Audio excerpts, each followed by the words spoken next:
Welcome back to my 5-day Pokedoku character design challenge. Or just welcome without the back if it's your first time here. If you haven't seen the first part yet, you're probably wondering, what the heck is a Pokedoku, and what does it have to do with character design? So before this video starts, I'm going to give a quick recap on what this challenge is all about. Pokedoku is basically a Pokemon guessing game where you have to fill up this puzzle chart by naming a Pokemon that corresponds to each given category.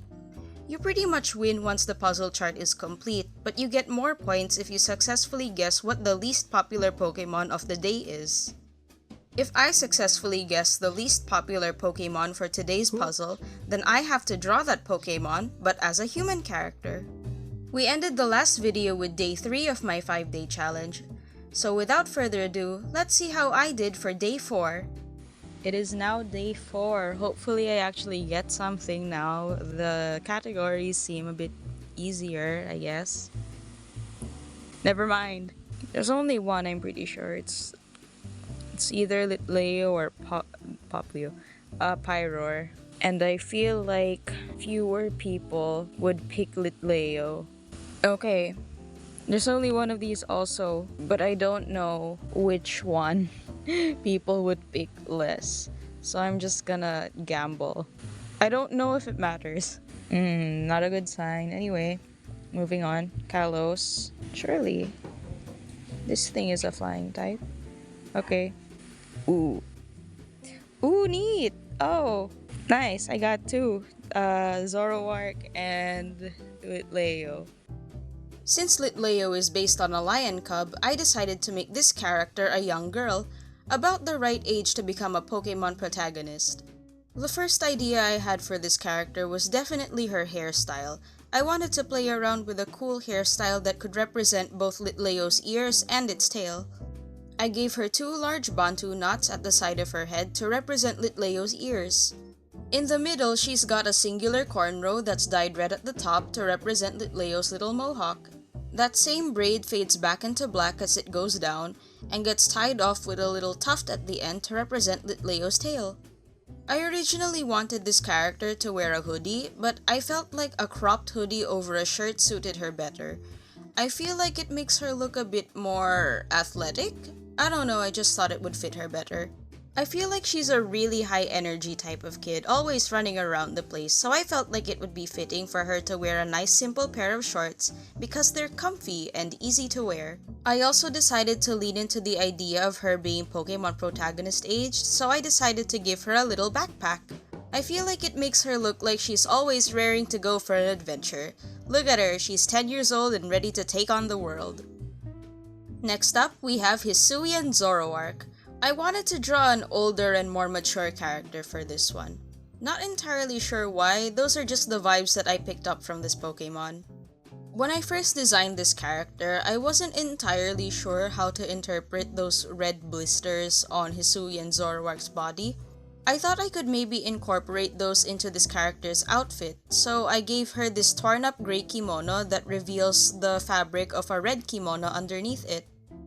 I feel like out of all of the characters I did for this challenge, this character is the one whose personality I thought about the most.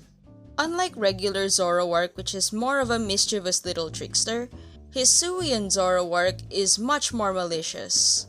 According to the lore of Pokemon Legends Arceus, Zoroark and its pre-evolution Zorua were banished from their homeland because humans feared their ability to create illusions.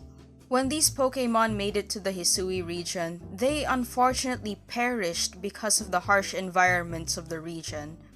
The only reason Hisuian Zoroark and Zorua even exist is because their spirits lived on through the pure spite that they held against the people who wronged them in life. And honestly, that is probably the sickest backstory they could have ever given the first Pokemon to have both the normal and ghost type. I really wanted to get the idea of a vengeful spirit across in this character design. Despite this, I feel like she'd be really good with kids. I'm not sure if these characters could even exist in the same location and time period, but I feel like if they did, Hisuian Zoroark would definitely be a cool auntie figure to little Litleo. Now that we're done with day 4, let's see who we've got for day 5. Wait, 64? Ice Electric, I'm pretty sure it's just those freaky little dinos. 58? Oh, Rotom. Monotype Kanto of any type. That's tricky. What's a Pokemon from Gen 1 that no one thinks about? Pikachu. Man, I know nothing about Pokemon. Whoops. That's not good. I genuinely do not know. So I'll just like give up at this point. Okay, let's see what we got. Oh, I'm a fool. It's okay. I already did this one. Anyway, got Magneton. So that's nice. Magnemite is one of those weird little guys that just turns into more of itself when it evolves. Magneton is literally just 3 Magnemite that get stuck together because of their strong magnetic pulls. It's such a bizarre concept that seemed a little hard to translate into a human design. Like, what am I supposed to do? Just draw 3 guys? Then it hit me. What if, instead of drawing 3 human characters based on Magnemite, I draw 3 robots stuck together because of their strong magnetic pulls? Perfect. I like the idea of all of them being different types of robots, but I gave them each just 1 eye so they could still resemble the original Pokemon. The main robot's an android. The second robot is basically a cheap knockoff of the Ultra Kill guy, Whirl, Pathfinder from Apex Legends. Just basically any robot with a cylindrical head and 1 eye that you could think of. And the third robot is just Magnemite. I don't care about subtlety at this point.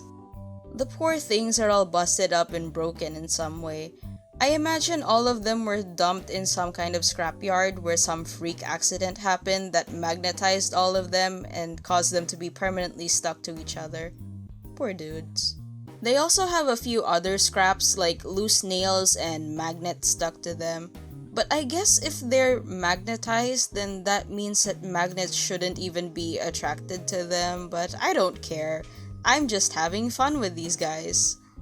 Here's the final Magneton design.